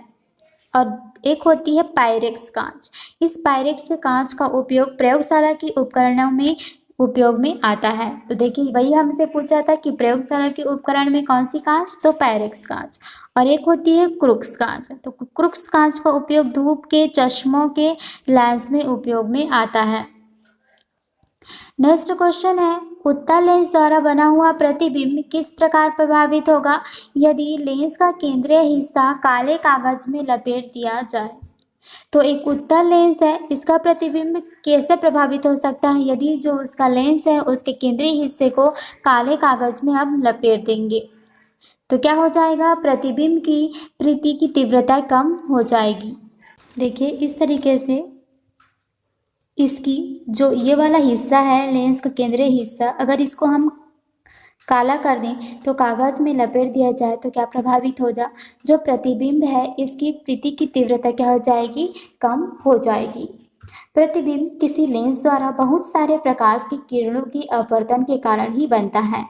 यदि लेंस के केंद्रीय भाग को ढक दिया जाए तो भी प्रतिबिंब का निर्माण तो होगा ही, लेकिन उसकी चमक जो होगी, उसकी प्रीति की तीव्रता जो होगी वो क्या हो जाएगी? कम हो जाएगी। उत्तल लेंस अनंत से प्रधान अक्ष के समांतर आती हुई सभी प्रकाश की किरणों को एक बिंदु पर ला देता है। तो देखिए प्रतिबिंब तो बनेगा लेकिन उसकी क्या हो जाएगी? प्रकाश की तीव्रता कम हो जाएगी इस वाले केस के लिए। आगे बढ़ते हैं। जब प्रकाश की कोई किरण प्रकाशतः सघन माध्यम से विरल माध्यम की तरफ आती है तो क्या होता है, वह नॉर्मल से दूर मुड़ती है। देखिए मैंने आपको एक बताया था क्वेश्चन में प्रीवियस, जैसे ये हो गया मान लो सघन माध्यम और यह है विरल माध्यम। तो जब प्रकाश यहाँ से आएगी तो ये प्रकाश सीधी ना जाकर ये नॉर्मल जो अभिलंब है इससे क्या हो जाएगी, थोड़ी दूर हट जाएगी। और इसी तरीके से जब प्रकाश विरल, यहाँ पर है विरल और यहाँ है सघन, तो विरल से सघन में आएगी तो क्या हो जाएगी, सीधी ना जाकर अभिलंब की ओर मुड़ जाएगी। तो ये दोनों केस को याद रखेंगे। आगे बढ़ते हैं। सूर्य प्रकाश पृथ्वी पर किस माध्यम से पहुंचता है, तो जो सूर्य का प्रकाश है वह पृथ्वी पर ऊष्मा विकिरण के द्वारा फैलता है। ऊष्मा का जो वो 3 तरफ से होता है, पहला तो संचलन होता है, विकिरण होता है और संवहन होता है। तो जो सूर्य से पृथ्वी तक प्रकाश आती है वह कौन सी घटना के कारण आती है, ऊष्मा विकिरण के द्वारा पहुंचती है। नेक्स्ट क्वेश्चन है, सूर्य ग्रहण होता है जब सूर्य और पृथ्वी के बीच चंद्रमा आ जाता है। और इसमें जो सूर्य, चंद्रमा और पृथ्वी जो होती है वो एक ही लाइन में होती है। जैसे ये है सन और ये है अर्थ, तो इन दोनों के बीच में क्या आ जाता है, मून आ जाता है, जिसके कारण हम सन को नहीं देख पाते हैं। तो यही घटना क्या कहलाती है, सूर्य ग्रहण कहलाती है। नेक्स्ट क्वेश्चन है, निम्नलिखित में से दृष्टि भ्रम कौन सा है, तो जो मृगमरीचिका बनता है यह पूर्ण आंतरिक के परावर्तन के कारण बनता है, तो यही एक दृष्टि भ्रम है। तो देखिए रेगिस्तानी प्रदेशों में जब दूर से देखा जाता है तब प्रकाश की किरण सघन से विरल माध्यम में जाती है, तब बालू तैरता हुआ प्रतीत होता है, जिसे जल के होने का दृष्टि भ्रम हो जाता है। और यही कारण है कि वहाँ पर क्या हो जाता है, पूर्ण आंतरिक परावर्तन होता है। इंद्रधनुष का निर्माण प्रकाश के अपवर्तन, पूर्ण आंतरिक परावर्तन एवं वर्ण विक्षेपण के कारण बनता है। इसमें आकाश में 7 रंगों की पट्टी दिखाई देती है। तो यह भी, यहाँ भी इंद्रधनुष में भी पूर्ण आंतरिक परावर्तन होता है। सूर्य के प्रकाश का कितना भाग इंफ्रारेड रेज होता है, तो सूर्य की जो प्रकाश होती है उसका 1/3 भाग जो होता है वो इंफ्रारेड होता है। अवरक्त किरणों की खोज किसकी की थी, अवरक्त किरणों की खोज किया गया था विलियम हर्शल के द्वारा। यह माध्यम में क्या करता है, गर्मी उत्पन्न करता है। और जो सूर्य का प्रकाश होता है उसमें 1/3 भाग इंफ्रारेड रेज होते हैं। अवरक्त किरणें, अधोरक्त किरणें या इंफ्रारेड वह विद्युत चुंबकीय विकिरण है जिसका तरंग दैर्ध्य प्रत्यक्ष प्रकाश से बड़ा हो एवं सूक्ष्म तरंग से कम होता है। नेक्स्ट क्वेश्चन है, एक तालाब में पड़ा हुआ एक पत्थर अपने वास्तविक स्थान से उच्च बिंदु पर रखा हुआ प्रतीत होता है, तो यह किस समृद्धि के कारण होता है, तो यह भी प्रकाश के अपवर्तन की घटना के कारण होता है। नेक्स्ट क्वेश्चन है, निम्नलिखित कथनों में से कौन सा एक सही है, तो यहाँ पर देखिए अवतल दर्पण परावर्तक के रूप में इस्तेमाल किए जाते हैं, यह कथन सही है। तो देखिए प्रकाश के अपवर्तन, अवतल दर्पण परावर्तक के रूप में इस्तेमाल किए जाते हैं। अवतल दर्पण उस दर्पण को कहते हैं जिसका चिकना भाग अंदर की तरफ होता है एवं खुरदुरा भाग जो है वह बाहर की तरफ होता है। अतः यदि इसके परावर्तन भाग अथवा चिकने भाग पर समांतर प्रकाश की किरणें आती है तो यह मुख्य फोकस बिंदु पर उन्हें क्या कर लेता है, केंद्रित कर लेता है। तो अवतल दर्पण किसके रूप में उपयोग में लाते हैं, परावर्तक के रूप में उपयोग में लाते हैं। नेक्स्ट क्वेश्चन है यहाँ पर, प्रकाशिक तंतु के आकार के बावजूद प्रकाश उसमें प्रगामी होता है क्योंकि वह एक ऐसा यंत्र है जिसमें संकेतों को एक जगह से दूसरी जगह स्थानांतरित किया जा सकता है।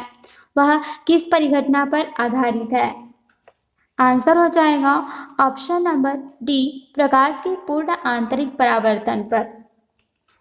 प्रकाशिक तंतु के आकार के बावजूद प्रकाश उसमें प्रगामी होता है क्योंकि वह एक ऐसा यंत्र है जिसमें संकेतों को एक जगह से दूसरी जगह स्थानांतरित किया जाता है। तो फाइबर्स क्या होते हैं, ये संचार के क्षेत्र में उपयोग में लाते हैं जिसमें जो संकेत होता है उसको एक स्थान से दूसरे स्थान में क्या किया जाता है, स्थानांतरित किया जाता है। यह प्रकाश के पूर्ण आंतरिक परावर्तन की परिघटना पर आधारित होता है। प्रकाश तंतु का निर्माण टी.एच. महिमा एवं नरेंद्र सिंह कपानी ने किया था। प्रकाश तंतु जो होते हैं इसके अपवर्तनांक कितने होते हैं, तो जो प्रकाश तंतु होता है, फाइबर होता है, इसका अपवर्तनांक होता है √2। यह कांच के रेशों का बना हुआ होता है। जो फाइबर्स होते हैं वो कांच के रेशे के बने हुए होते हैं। नेक्स्ट क्वेश्चन है, मान लीजिए कि आप 1 मीटर दूरी पर एक समतल दर्पण के सामने खड़े हैं, तो उस दर्पण का न्यूनतम ऊर्ध्वाधर माप कितना होना चाहिए ताकि आप उसमें अपने पूरे प्रतिबिंब को देख सकें। तो उसे क्या होना चाहिए, 1 मीटर जो उसकी लंबाई है उससे आधी मीटर की ज़रूरत होगी, तो 0.5 मीटर की आवश्यकता होगी। तो यह क्या हो जाएगा, आपकी ऊंचाई का आधा। नेक्स्ट क्वेश्चन है, प्रकाश वायु की अपेक्षा कांच में मंद गति से चलता है, क्यों? क्योंकि वायु का अपवर्तनांक कांच के अपवर्तनांक से कम होता है। तो जब प्रकाश होती है वह कम अपवर्तनांक वालों में तेज गति से चलती है और अधिक अपवर्तनांक वाले में क्या होती है, धीमी गति से चलती है। तो वायु का अपवर्तनांक क्या होता है, कम होता है एज कम्पेयर टू कांच। तो वायु का अपवर्तनांक कांच के अपवर्तनांक से कम होता है, इसीलिए वह वायु में तो तेज गति से चलती है लेकिन कांच में धीमी गति से चलेगी। नेक्स्ट क्वेश्चन है, एक गोलाकार वायु बुलबुला किस कांच के टुकड़े में अंतः स्थापित है? तो उस बुलबुले से गुजरती हुई प्रकाश की किरण के लिए वह बुलबुला किसकी तरह व्यवहार करता है? तो वह किसकी तरह व्यवहार करता है, अपसारी लेंस की तरह व्यवहार करता है, डाइवर्जिंग लेंस की तरह व्यवहार करता है। तो देखिए, एक गोलाकार वायु का बुलबुला किसी कांच के टुकड़े में अंतः स्थापित है। उस बुलबुले से गुजरती हुई प्रकाश की किरण के लिए वह बुलबुला अपसारी लेंस यानी कि डाइवर्जिंग लेंस की तरह व्यवहार करेगा। अब देखिए, मान लो कोई अपवर्तनांक है μ1 और दूसरी अपवर्तनांक है μ2, तो μ1 का अपवर्तनांक और μ2 से बड़ा है तो क्या हो जाएगी, लेंस की प्रकृति क्या होगी, बदल जाएगी। अर्थात उत्तल लेंस अवतल लेंस की भांति तथा अवतल लेंस उत्तल लेंस की भांति काम करने लगेगा। लेकिन अगर उनका अपवर्तनांक इक्वल है, μ1 इक्वल टू μ2, तो क्या होगा, लेंस समतल दर्पण की भांति काम करेगा। और इसी तरीके से यदि μ1 अपवर्तनांक है, इसका अपवर्तनांक कम है μ2 से, तो इसकी लेंस की प्रकृति क्या हो जाएगी, चेंज नहीं रहेगी, अपवर्तित नहीं होगी। आगे बढ़ते हैं, तारे आकाश में वास्तव में जितनी ऊंचाई पर होते हैं वे उससे अधिक ऊंचाई पर प्रतीत होते हैं। तो इसकी व्याख्या किसके द्वारा किया जा सकता है? तो यहाँ पर भी जो घटना होती है वह वायुमंडलीय अपवर्तन की घटना होती है। अपवर्तन के कारण ही आकाश में जो तारे होते हैं वह अपनी वास्तविक ऊंचाई से अधिक ऊंचाई पर प्रतीत होते हैं। नेक्स्ट क्वेश्चन है, निम्नलिखित में से कौन सा सुमेलित नहीं है? तो जो जहाज की चाल होती है इसको नॉट में मापा जाता है, तो सही है। दूसरी, नौ संचालन में प्रयुक्त दूरी की इकाई जो होती है वह होती है नॉटिकल मील। और तीसरी जो है तरंगदैर्ध्य, इसकी लंबाई को हम एंगस्ट्रॉन से मापते हैं। 1 एंगस्ट्रॉन इक्वल टू 10⁻⁻10 भी होता है। और लास्ट है प्रकाश वर्ष, समय की मापन की इकाई नहीं होती है। प्रकाश वर्ष जो इकाई होती है वह खगोलीय दूरी की इकाई होती है। तो ये हमारा लास्ट डी ऑप्शन रॉन्ग हो जाएगा। नेक्स्ट क्वेश्चन है, किसी उत्तल लेंस का फोकल अंतर जो होता है वह लाल रंग की अपेक्षा नीले रंग के लिए कम होता है। देखिए, जो किसी उत्तल लेंस का जो फोकस अंतर होता है वह लाल रंग की अपेक्षा नीले रंग के लिए कम होता है। यह प्रकाश के अपवर्तन के सिद्धांत पर काम करते हैं और यह दो परावर्तक सतहों से मिलकर बना हुआ होता है। नेक्स्ट क्वेश्चन है, जब प्रकाश की तरंगें वायु से कांच में होकर गुजरती है तब वह कौन से परिवर्त्य प्रभावित होते हैं? तो केवल तरंगदैर्ध्य और वेग प्रभावित होता है। मीडियम बदलने से उसकी जो फ्रीक्वेंसी रहती है, उसकी आवृत्ति जो रहती है वो कभी भी चेंज नहीं होती है। तो याद रखेंगे, फ्रीक्वेंसी कभी चेंज नहीं होती, तरंगदैर्ध्य और वेग क्या हो जाती है, बदल जाती है जब वह मीडियम चेंज करती है तब। नेक्स्ट क्वेश्चन है, प्रकाश वोल्टेज सेल के प्रयोग से सौर ऊर्जा का रूपांतरण करने से निम्नलिखित में से किसका उत्पादन होता है? तो प्रकाश वोल्टेज सेल के प्रयोग से सौर ऊर्जा का रूपांतरण विद्युत ऊर्जा में होता है। अब देखिए, जो प्रकाश वोल्टेज सेल होता है ये सौर ऊर्जा को विद्युत ऊर्जा में परिवर्तित कर देता है और इसमें जो एलिमेंट यूज होता है वह होता है सिलिकॉन या जर्मेनियम का यूज होता है सोलर में। नेक्स्ट है, मध्य रात्रि सूर्य का क्या अर्थ है? मध्य रात्रि सूर्य का अर्थ है सूर्य का ध्रुवीय वृत्त में देर तक चमकना। इसे ध्रुवीय दिन भी कहते हैं। गर्मी के मौसम में आर्कटिक और अंटार्कटिक वृत्त में देर तक सूर्य चमकता है, इसे ही मिडनाइट सन कहा जाता है। नेक्स्ट क्वेश्चन है, फोटोग्राफी में मुख्य रंग कौन से होते हैं? तो लाल, हरा, नीला, जिस तरीके से हम ट्रायंगल बनाते हैं, रेड, ग्रीन, ब्लू, ये क्या होते हैं? मुख्य कलर होते हैं, प्राथमिक रंग होते हैं। बाकी जितने भी कलर होते हैं यह इनसे मिलकर बना हुआ होता है। नेक्स्ट क्वेश्चन है, अवतल लेंस हमेशा किस तरीके का प्रतिबिंब बनाते हैं? तो जो अवतल लेंस होते हैं वह हमेशा, आंसर ऑप्शन नंबर बी, आभासी प्रतिबिंब बनाते हैं। तो अवतल लेंस हमेशा आभासी प्रतिबिंब बनाते हैं। अवतल लेंस के माध्यम से गुजरने वाला प्रकाश फैल जाता है या अपसरित हो जाता है। अवतल लेंस द्वारा निर्मित छवि आभासी और छोटी बनता है। चूंकि अवतल लेंस वास्तविक छवि नहीं बनाता, अतः इसकी फोकल लंबाई नापने के लिए उत्तल लेंस का उपयोग किया जाता है। तो याद रखेंगे, आभासी बनाता है और छोटी बनाता है। नेक्स्ट क्वेश्चन है, आकाश किस कारण से नीला दिखाई देता है? तो आकाश जो है वायुमंडल से सूर्य के प्रकाश के लघुत्तर तरंगदैर्ध्य के प्रकीर्णन के कारण नीले कलर का दिखाई देता है। रैले के अनुसार प्रकाश के किसी रंग का प्रकीर्णन उसके तरंगदैर्ध्य के चौथे घात के विक्रमानुपाती होता है। देखिए एस, ये क्या हो गया? एस हो गया प्रकाश रंग का प्रकीर्णन और उसके तरंगदैर्ध्य की 4 घात के व्युत्क्रमानुपाती होता है। नेक्स्ट क्वेश्चन है, निम्नलिखित में से कौन सी ग्रीन हाउस गैस नहीं है? तो इसमें से क्लोरोफ्लोरोकार्बन, मीथेन और कार्बन डाइऑक्साइड, यह सब ग्रीन हाउस गैसें हैं। अगर वायुमंडल में कार्बन डाइऑक्साइड की मात्रा बढ़ जाती है तो वातावरण पूरी तरीके से गर्म हो जाता है और नाइट्रोजन इसमें क्या है? ग्रीन हाउस गैस नहीं है। नेक्स्ट क्वेश्चन है, पानी की टंकी ऊपर से देखने पर कम गहरी दिखाई देने का कारण क्या है? तो मैंने आपको बताया था कि कोई बाल्टी है वो पानी से भरी हुई है, आप उसमें झांक के देखेंगे तो उसकी वह जो तली होती है वो वास्तविक गहराई से थोड़ी ऊपर दिखी हुई होती है। तो यह भी किसके कारण होता है? अपवर्तन की घटना के कारण होता है। नेक्स्ट क्वेश्चन है, लेजर बीम सदा कैसी होती है? समांतर बीम होती है। तो लेज़र बीम जो होते हैं वो समांतर बीम होते हैं और लेज़र का जो फुल फॉर्म होता है वह है light amplification by stimulated emission of radiation. प्रत्यक्ष वर्णक्रम की विद्युत चुंबकीय तरंग यानी कि प्रकाश उत्तेजित उत्सर्जन की प्रक्रिया द्वारा संवर्धित कर एक सीधी रेखा की किरण में बदलकर उत्सर्जित करने का तरीका क्या कहलाता है? लेज़र कहलाता है। नेक्स्ट क्वेश्चन है, प्रकाश की किरण को पूर्ण आंतरिक परावर्तन के लिए किससे गुजरना होता है? तो इसको कांच से जल में गुजरना होता है। देखिए पूर्ण आंतरिक परावर्तन कब होता है? पूर्ण आंतरिक परावर्तन जब वह अधिक अपवर्तनांक से कम अपवर्तनांक की ओर जाती है तभी होता है।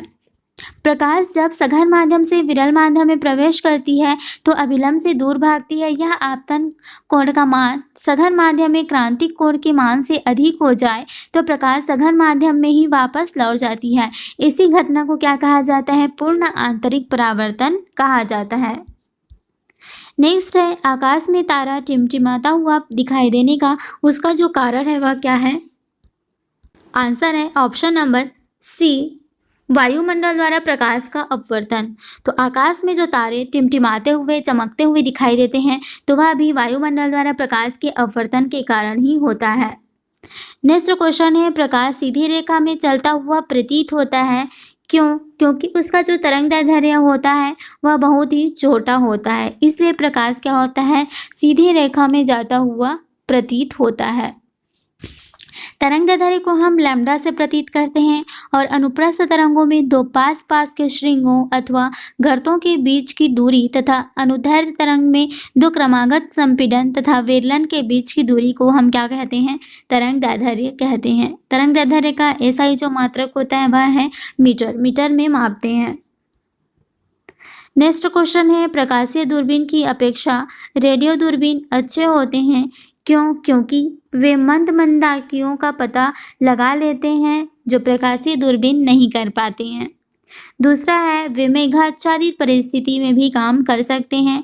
तीसरा है, वे दिन और रात के दौरान भी काम कर सकते हैं। तो यह सभी कारण हैं कि प्रकाशीय दूरबीन की अपेक्षा रेडियो दूरबीन क्या होते हैं, अच्छे होते हैं। नेक्स्ट क्वेश्चन है, यातायात को रोकने के लिए यातायात संकेत के रूप में लाल रोशनी का इस्तेमाल किया जाता है, क्यों? क्योंकि देखिए यह सबसे कम बिखरती है, इसलिए लंबी दूरी से पहचानी जाती है। तो जो लाल रंग होते हैं वह कम बिखरती है, जिसके कारण यातायात संकेत में प्रयुक्त किया जाता है।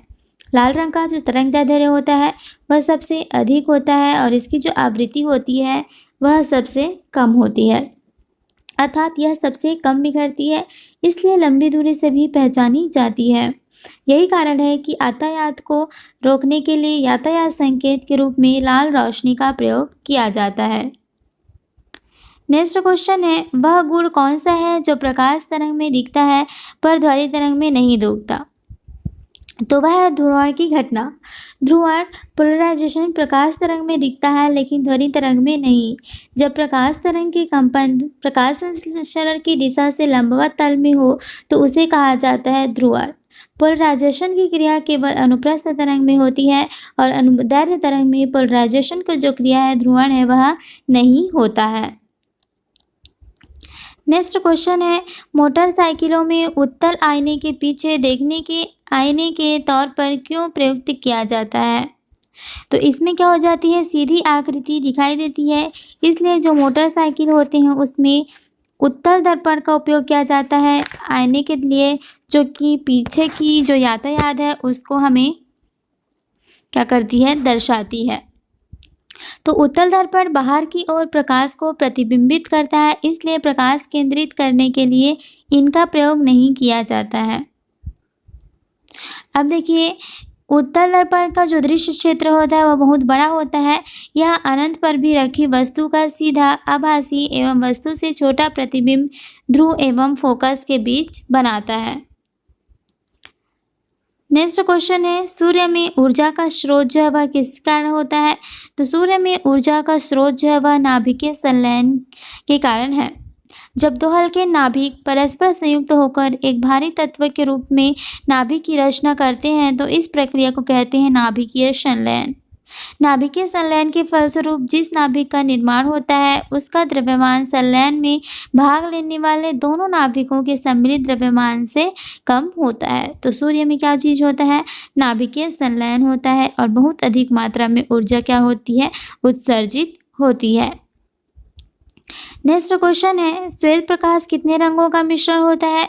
तो जो श्वेत प्रकाश होते हैं वह 7 रंगों का मिश्रण होता है, जिसमें violet, indigo, blue, green, yellow, orange और रेड, ये सारे कलर होते हैं 7 कलर, जिसको कि वाइवग्यो नाम से ट्रिक से याद रखा जाता है।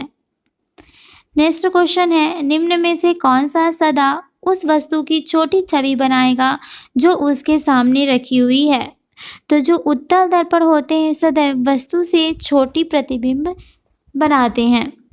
उत्तल दर्पण का परावर्तक तल बाहर की ओर उभरा हुआ होता है तथा अवतल दर्पण का परावर्तक तल अंदर की तरफ दबा हुआ होता है। कुछ दर्पण ऐसे भी उपयोग किया जाता है जिनका परावर्तक तल समतल या गोलीय न होकर किसी अन्य रूप में होता है, जैसे परवलयकार। उत्तल दर्पण द्वारा हमेशा छोटा प्रतिबिंब बनता है, चाहे वस्तु कहीं पर भी हो, लेकिन समतल दर्पण द्वारा वस्तु के आकार के प्रतिबिंब बनता है और अवतल दर्पण द्वारा वस्तु से बड़ा, छोटा एवं बराबर सभी प्रकार के प्रतिबिंब बनते हैं। आगे बढ़ते हैं। खतरे के सिग्नल लाल होते हैं जबकि आँख पीले के प्रति अधिक संवेदी होता है। क्यों? क्योंकि जो पीले की अपेक्षा लाल में अवशोषण कम, अतः लाल की काफ़ी सदृश्य होता है। तो जो पीले होते हैं, अब देखिए सबसे पहले बात तो खतरे के सिग्नल के लिए लाल रंग उपयुक्त होते हैं, जबकि आँख जो होता है वो पीले के प्रति अधिक संवेदी होता है, क्योंकि पीले की अपेक्षा लाल में अवशोषण क्या होता है, कम होता है, अतः लाल क्या है, काफ़ी दूरी से दृश्य देखने के लिए होता है। लाल अगर रंग है किसी कपड़े का तो हमें बहुत दूर से भी दिखाई दे जाती है। लाल रंग का तरंगदैर्ध्य भी क्या होता है, बहुत अधिक होता है, और लाल रंग का प्रकीर्णन इन्हीं कारणों से क्या होता है, कम होता है, जिससे यह दूर तक गमन करता है। नेक्स्ट क्वेश्चन है, ऑप्टिकल फाइबर किस सिद्धांत पर काम करते हैं? तो जो ऑप्टिकल फाइबर्स होते हैं वह पूर्ण आंतरिक परावर्तन के सिद्धांत पर काम करते हैं। प्रकाश तंतु कांच के रेशों का बना हुआ होता है, इससे प्रकाश पूर्ण आंतरिक परावर्तन के माध्यम से गमन करती है। नेक्स्ट क्वेश्चन है, मोटर कारों में हेडलाइट की चौंध को हटाने के लिए पोलराइड प्रयुक्त किए जाते हैं। मोटर कार में सामने जो हेडलाइट लगे हुए होते हैं वे तो अवतल दर्पण के लगे हुए होते हैं, और उसकी जो चमक होती है इसको हटाने के लिए पोलराइड का प्रयुक्त किया जाता है। पोलराइड प्लास्टिक शीट की भांति होता है, यह पोलराइजर की भांति कार्य करता है। नेक्स्ट क्वेश्चन है, एक तालाब के तल में पड़ा हुआ एक पत्थर एक उच्च बिंदु पर रखा हुआ प्रतीत होता है, तो यह जहाँ यह वास्तव में है किस संवृत्ति के कारण होता है? तो इसमें प्रकाश के अपवर्तन के कारण ऐसा दिखाई पड़ता है। तो मैंने बहुत सारे एग्जाम्पल बताए थे आपको प्रकाश के अपवर्तन के, तो यह सब घटना आप याद रखेंगे। नेक्स्ट क्वेश्चन है, किसी नवयुवक की सामान्य दृष्टि के लिए स्पष्ट दृष्टि की जो अल्पमत दूरी है वह कितनी है? तो लगभग 25 सेंटीमीटर होती है। एक वयस्क मनुष्य होता है, उसकी जो देखने की स्पष्ट सामान्य दृष्टि की दूरी होती है वह है 25 सेंटीमीटर। नेक्स्ट क्वेश्चन है, वह व्यक्ति जो समीप की वस्तुएं देख सकता है कितनी दूर की वस्तुएं नहीं देख पाता, किस दृष्टि दोष का कारण है? तो देखिए जो वस्तु समीप की दृष्टि तो देख सकता है, समीप की वस्तु देख सकता है लेकिन दूर की वस्तु को नहीं देख सकता, वहाँ पर होता है निकट दृष्टि दोष। और निकट दृष्टि दोष को हम मायोपिया के नाम से भी जानते हैं, और निकट दृष्टि दोष वाले व्यक्ति के लिए अवतल लेंस का चश्मा बनाया जाता है। नेक्स्ट क्वेश्चन है, लेज़र एक युक्ति है जिसके द्वारा उत्पन्न किया जाता है स्टिम्युलेटेड विकिरण। तो लेज़र है, इसे स्टिम्युलेटेड विकिरण जो है वो उसको प्रोड्यूस किया जाता है। लेज़र का फुल फॉर्म है light amplification stimulated emission radiation. Laser क्या होता है, मोनोक्रोमेटिक होता है, और लेज़र का जो आविष्कार है 1960 में थियोडर मैमन ने किया था। यह सुसंगत प्रकाश है, इसमें प्रकाश की किरण एकवर्णी, उसकी तीव्रता अधिक तथा ऊर्जा भी अत्यधिक होता है। नेक्स्ट है, मृगमरीचिका मिरज बनने का जो कारण है वह क्या है? पूर्ण आंतरिक परावर्तन। मृगमरीचिका का कारण है प्रकाश का पूर्ण आंतरिक परावर्तन। रेगिस्तान में गर्मी के दिनों में मृगमरीचिका का जो है बनता है। हीरे का चमकना एवं एंडोस्कोपी मतलब आंतरिक अंगों की जांच की जाती है इससे, तथा ऑप्टिकल फाइबर्स द्वारा संचार आदि पूर्ण आंतरिक परावर्तन पर ही आधारित होते हैं। नेक्स्ट क्वेश्चन है, प्रकाश का रंग निर्धारित होता है इसके तरंगदैर्ध्य से। जो प्रकाश की कलर्स होते हैं, तो देखिए जो प्रकाश के कलर होते हैं वो अलग अलग होते हैं, तो इन सभी रंगों में जो डिफ्रेंशिएशन हम कर पाते हैं वह किसके कारण कर पाते हैं? तरंगदैर्ध्य के कारण, क्योंकि सभी रंगों का जो तरंगदैर्ध्य होता है वो डिफरेंट होता है। नेक्स्ट क्वेश्चन है, एलईडी का फुल फॉर्म क्या है? तो एलईडी का फुल फॉर्म है लाइट एमिटिंग डायोड। एलईडी का फुल फॉर्म होता है लाइट एमिटिंग डायोड। और एलईडी का आविष्कार निक हॉलियान ने किया था। एलईडी क्या होता है? एक अर्धचालक है जिसमें विद्युत धारा प्रवाहित करने पर प्रकाश उत्पन्न होता है। नेक्स्ट क्वेश्चन है, हवा में उपस्थित आर्द्रता की मात्रा को क्या कहा जाता है? हवा में उपस्थित आर्द्रता की मात्रा को निरपेक्ष आर्द्रता कहा जाता है। जो नमी होते हैं हवा में मौजूद पानी की भाप की मात्रा को कहा जाता है। जब वायु में नमी की कमी होती है तो वाष्पीकरण अधिक होता है। आपेक्षिक आर्द्रता किसको बोलते हैं? किसी निश्चित तापमान पर वायु में आर्द्रता तथा उसी तापमान पर उसे संतृप्त करने के लिए जो आर्द्रता की मात्रा हो को क्या कहा जाता है? आपेक्षिक आर्द्रता कहा जाता है। जो आपेक्षिक आर्द्रता होती है इसकी कोई भी यूनिट नहीं होती है।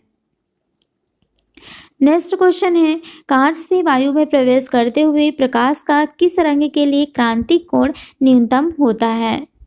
तो क्रांतिक कोण किसके लिए न्यूनतम होता है?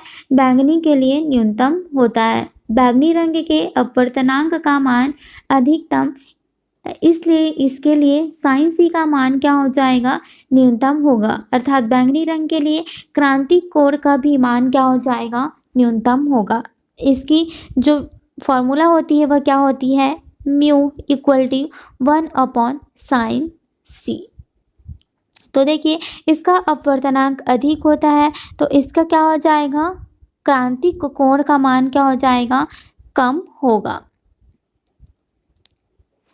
नेक्स्ट है, जब जल सतह पर तेल की पतली परत रंगीन क्यों दिखाई देती है? जो जल की सतह होती है उसमें आप अगर तेल डाल देंगे तो वो परत क्या हो जाएगी? रंगीन दिखाई देती है। यह किसके कारण होता है? व्यतिकरण के कारण होता है। तो देखिए जब समान आवृत्ति की दो तरंगें किसी माध्यम में एक ही दिशा में गमन करती हैं तो उनके अध्यारोपण के कारण किसी बिंदु पर प्रकाश की तीव्रता अधिक एवं अन्य बिंदु पर जो प्रकाश की तीव्रता होती है वह न्यूनतम होती है। इसी घटना को प्रकाश का व्यतिकरण कहते हैं। जैसे एग्जाम्पल हो गए, साबुन के बुलबुले जो होते हैं उनका चमकदार दिखना और जल पर पड़े तेल की परत का चमकदार दिखना, तो ये दोनों ही व्यतिकरण के कारण होता है। नेक्स्ट क्वेश्चन है, आकाश किसके कारण नीला दिखाई देता है?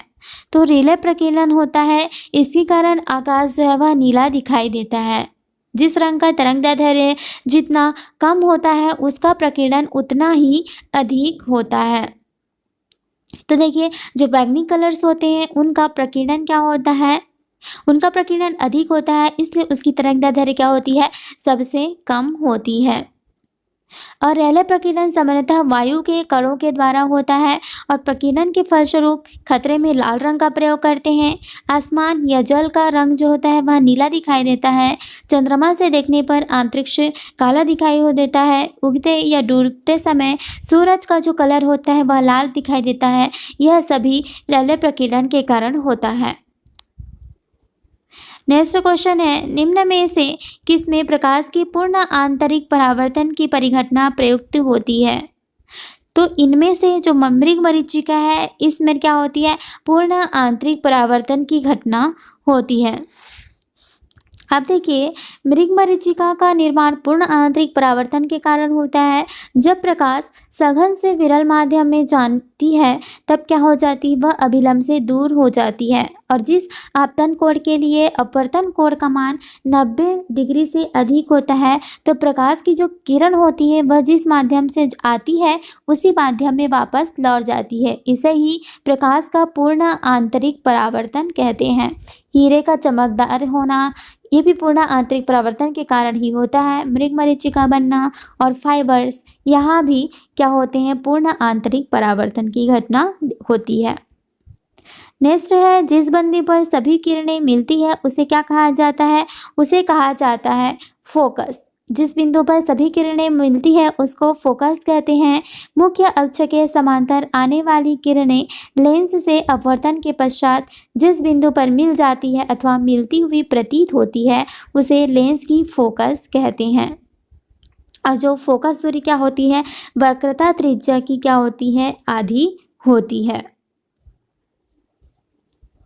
नेक्स्ट है सूर्य ग्रहण उस समय होता है जब सूर्य और पृथ्वी के बीच क्या हो जाती है, चंद्रमा आ जाती है। तो सूर्य और पृथ्वी के बीच चंद्रमा आ जाती है, उस समय होता है सूर्य ग्रहण। और सूर्य, चंद्रमा और पृथ्वी इस समय क्या होती है, एक ही लाइन पर होते हैं।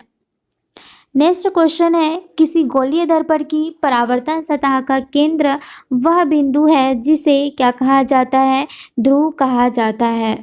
तो जिस गोलीय दर्पण की परावर्तन सतह का केंद्र वह बिंदु है जिसे ध्रुव कहा जाता है। तो उत्तल एवं अवतल दोनों ही दर्पण किसी गोले के कटे भाग होते हैं, अतः उस गोले का केंद्र दर्पण का वक्रता केंद्र कहलाता है। दर्पण का मुख्य बिंदु, दर्पण का जो मध्य बिंदु होता है उसी को हम क्या कहते हैं, ध्रुव कहते हैं या पोल कहते हैं।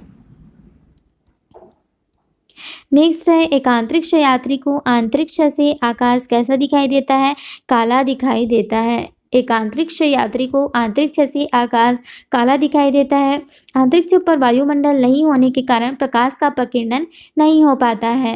वायुमंडल में उपस्थित धूल कणों के द्वारा प्रकाश का टकराकर विभिन्न दिशा में बिखेरने की जो घटना होती है उसे ही प्रकाश का प्रकीर्णन कहा जाता है। नेक्स्ट क्वेश्चन है इंद्रधनुष की रचना किससे होती है, जल की बूंदों द्वारा सूर्य के प्रकाश के अपवर्तन और परावर्तन के पश्चात इंद्रधनुष बनता है। और इंद्रधनुष हमेशा सूर्य की विपरीत दिशा में बनता है। तो देखिए यहाँ पर जो इंद्रधनुष बनता है उसमें कौन कौन सी होती है, पूर्ण आंतरिक परावर्तन होता है, अपवर्तन होता है, विक्षेपण होता है और परावर्तन होता है। इसके फलस्वरूप क्या बनती है, इंद्रधनुष बनती है। नेक्स्ट है तारों का रंग किस पर निर्भर करता है, जो तो तारे की कलर्स होते हैं ये उनके तापमान पर निर्भर करते हैं। नेक्स्ट क्वेश्चन है संक्रमण आयन किसमें प्रकाश को अवशोषित कर लेते हैं। तो जो संक्रमण आयन होते हैं वे दृश्य क्षेत्र में प्रकाश को क्या कर लेते हैं, अवशोषित कर लेते हैं। नेक्स्ट क्वेश्चन है हमारी आंखों में लेंस का काम क्या है। तो हमारी आंख की फोकस दूरी को बदलना।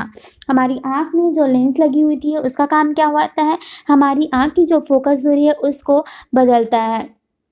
और नेत्र लेंस क्या होता है, उत्तल लेंस होता है। हमारी आंख में जो लेंस होती है वो किसकी भांति काम करता है, उत्तल लेंस होता है। और नेत्र लेंस सिलियरी मांसपेशियों द्वारा कॉर्निया के सामने लटका रहता है। सिलियरी मांसपेशियां सिकुड़कर नेत्र लेंस की मोटाई घटाकर फोकस दूरी बढ़ाकर दूरस्थ वस्तु का प्रतिबिंब रेटिना पर बनाता है। और लेंस की जो क्षमता होती है उसका एसआई मात्रा क्या होता है, डायोप्टर होता है। और उत्तल लेंस की क्षमता क्या होती है, धनात्मक होती है। और अवतल लेंस की जो क्षमता होती है वो क्या होती है, ऋणात्मक होती है। लेंस दो प्रकार के होते हैं, उत्तल लेंस और अवतल लेंस।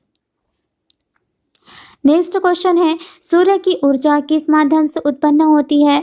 तो सूर्य की ऊर्जा जो होती है वो परमाणु संलयन, नाभिकीय संलयन वहाँ पर होता है, उससे उनकी एनर्जी प्रोड्यूस होती है। रडार किससे उत्पन्न होता है, रेडियो डिटेक्शन एंड रेंजिंग इसकी फुल फॉर्म है रडार की। नेक्स्ट है सामान्य आँख के लिए स्पष्ट दृष्टि की न्यूनतम दूरी कितनी होती है, 25 सेंटीमीटर की होती है। जो सामान्य आँख होते हैं उनके लिए स्पष्ट दृष्टि की जो सबसे न्यूनतम दूरी है वह है 25 सेंटीमीटर। नेक्स्ट क्वेश्चन है सूर्य को देखने के लिए किस यंत्र का प्रयोग किया जाता है। तो सूर्य को देखने के लिए हेलियोस्कोप का प्रयोग किया जाता है, क्योंकि हम सूर्य को नॉर्मल आंख से नहीं देख पाते इसलिए इसको देखने के लिए हेलियोस्कोप का प्रयोग करते हैं। इसके द्वारा सौर धब्बों को भी देखा जा सकता है। और हीलियोथेरेपी क्या होती है, हीलियोथेरेपी द्वारा सूर्य के प्रभाव से चिकित्सा करने की एक प्रक्रिया होती है। नेक्स्ट क्वेश्चन है पास की और दूर की वस्तुओं को देखने के लिए मानव आँखों की अनुकूल की विशेषता को क्या कहा जाता है, इसे कहा जाता है सामंजस्य। तो पास की और दूर की वस्तुओं को देखने के लिए मानव आँखों की जो अनुकूलन की विशेषता को क्या कहा जाता है, सामंजस्य कहा जाता है। मानव नेत्र की स्पष्ट दृष्टि की न्यूनतम दूरी 25 सेंटीमीटर होती है और निकट दृष्टि दोष से ग्रसित व्यक्ति नज़दीक की वस्तु को देख लेता है लेकिन दूर की वस्तु को नहीं देख पाता। और इसी तरीके से जो दूर दृष्टि दोष होता है उसमें व्यक्ति दूर की वस्तु को तो देख सकता है लेकिन पास की वस्तु को नहीं देख पाता। नेक्स्ट है, जल की बूंदों से डैश होकर इंद्रधनुष बनता है। तो जल की बूंदों से प्रकाश का प्रतिबिंबन एवं अपवर्तन होता है जिसके कारण इंद्रधनुष बनता है। इंद्रधनुष पूर्ण आंतरिक परावर्तन, अपवर्तन एवं वर्ण विक्षेपण का सबसे अच्छा उदाहरण है। इंद्रधनुष दो प्रकार के होते हैं, एक होता है प्राथमिक इंद्रधनुष और दूसरा होता है सेकेंडरी इंद्रधनुष, द्वितीयक इंद्रधनुष। तो प्राथमिक इंद्रधनुष में लाल रंग बाहर की ओर और बैगनी रंग क्या होते हैं, अंदर की तरफ बनते हैं, जबकि द्वितीयक इंद्रधनुष में बाहर की ओर बैगनी और अंदर की ओर लाल रंग होता है। नेक्स्ट क्वेश्चन है, जब कोई व्यक्ति केवल नज़दीक होने वाली वस्तुओं को ही देख पाए तो इस स्थिति को क्या कहा जाता है? इसे कहा जाता है निकट दृष्टि दोष, क्योंकि निकट दृष्टि दोष में व्यक्ति निकट की वस्तु को देख सकता है लेकिन दूर की वस्तु को नहीं देख पाता। इसे ही मायोपिया कहा जाता है। नेक्स्ट है, निम्नलिखित में से कौन सा सत्य है? तो यहाँ पर देखिए फर्स्ट ऑप्शन, रेटिना पर बनने वाला जो प्रतिबिंब बनता है यह उल्टा बनता है, यह बिल्कुल सही है। रेटिना पर जो प्रतिबिंब बनता है वह क्या बनता है, उल्टा बनता है। और देखिए रेटिना पर्दे की भांति काम करता है और रेटिना पर द्विमीय प्रतिबिंब का निर्माण होता है। रेटिना पर वस्तु का उल्टा एवं छोटा प्रतिबिंब का निर्माण होता है। रेटिना सामान्यतः फोटो संवेदी कोशिकाएं क्षण एवं शंकु से निर्मित होती है। नेक्स्ट क्वेश्चन है, निम्नलिखित में से किस रंगीन प्रकाश की आवृत्ति सबसे कम होती है? तो किसकी आवृत्ति या फ्रीक्वेंसी सबसे कम होती है? तो रेड कलर की जो फ्रीक्वेंसी होती है वह सबसे कम होती है, लेकिन इसकी जो तरंग दैर्ध्य होती है वह सबसे अधिक होती है। नेक्स्ट क्वेश्चन है, जब वस्तु को डैश पर रखा जाता है तो अभिसरण रेंज में कोई भी प्रतिबिंब नहीं बनेगा।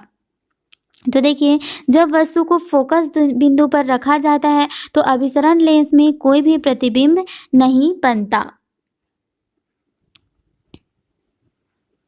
नेक्स्ट क्वेश्चन है, हमें घास का रंग हरा दिखाई देता है, क्यों? क्योंकि यह हरे रंग के प्रकाश को वापस हमारी आँखों पर परावर्तित कर देता है। तो इसी कारण हमें जो घास का रंग होता है वह हरा दिखाई देता है। हमारे आँख जिस रंग का अवशोषण कर लेते हैं वह दिखाई नहीं पड़ता, जिस रंग को परावर्तित करता है वही दिखाई देता है। मान लो ये है एक पिंक कलर, तो ये क्या कर रही है, पिंक कलर को परावर्तित कर रही है, इसी कारण ये हमें पिंक कलर की दिखाई पड़ रही है। नेक्स्ट है, निर्वात में प्रकाश की चाल लगभग कितनी होती है? तो 3 × 10⁸ मीटर पर सेकेंड ये प्रकाश की चाल है, स्पीड होती है। और इसकी गणना सबसे पहले रोमर के द्वारा किया गया था। प्रकाश को गमन करने के लिए, गति करने के लिए किसी माध्यम की आवश्यकता नहीं होती है।